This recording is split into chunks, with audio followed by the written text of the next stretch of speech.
Good morning everyone, Maki here. Sorry for not uploading for a while. Did you miss me? My schedule has cleared up a bit, so it gives me a chance to work on uploading more videos. For today's video, I'll be building the Lucky65v1. I know the version 2 already exists, but I already have the V1 unbuilt, and plus I do like the gold back with the clover compared to how they handled the version 2, so I really wanted to at least upload a video of me building this lovely keyboard.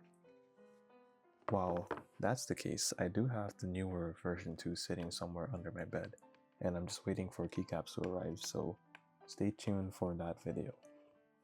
The process of trying to open up the keyboard is really simple, since it only requires 8 screws on the back just to open up the keyboard.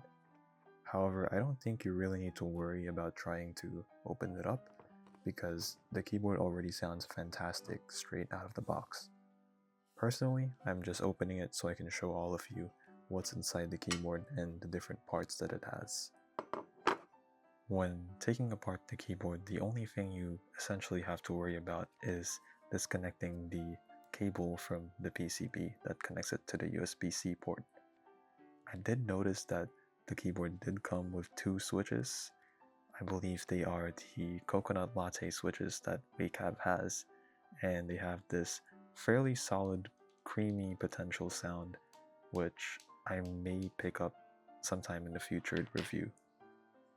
The Lucky65 comes with a polycarbonate plate and also plate-mounted stabilizers, which I honestly prefer over PCB mount stabilizers because of how easy they are to tune and how fantastic they are out of the box.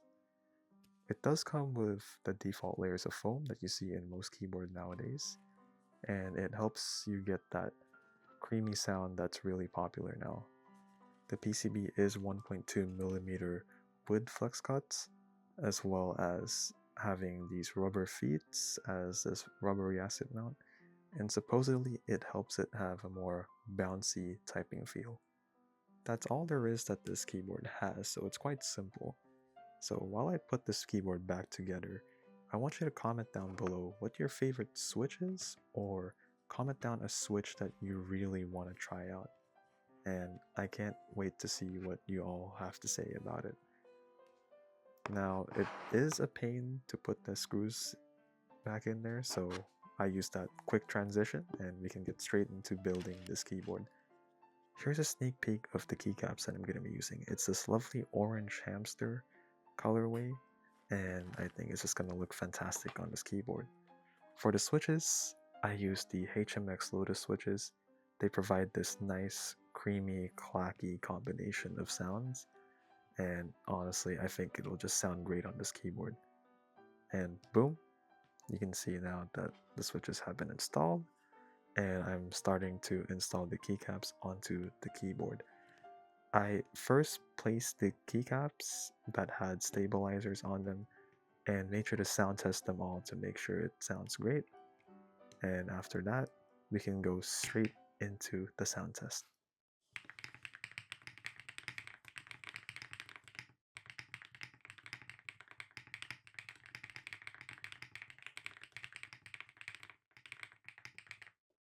So, what did you think? Personally, I found the balance between both cream and clack that came with the HMX Lotus switches to work really well for this keyboard, and I really like the keycap choice that I had for this, and since this is a gift for a friend, I'm sure they'll love it too.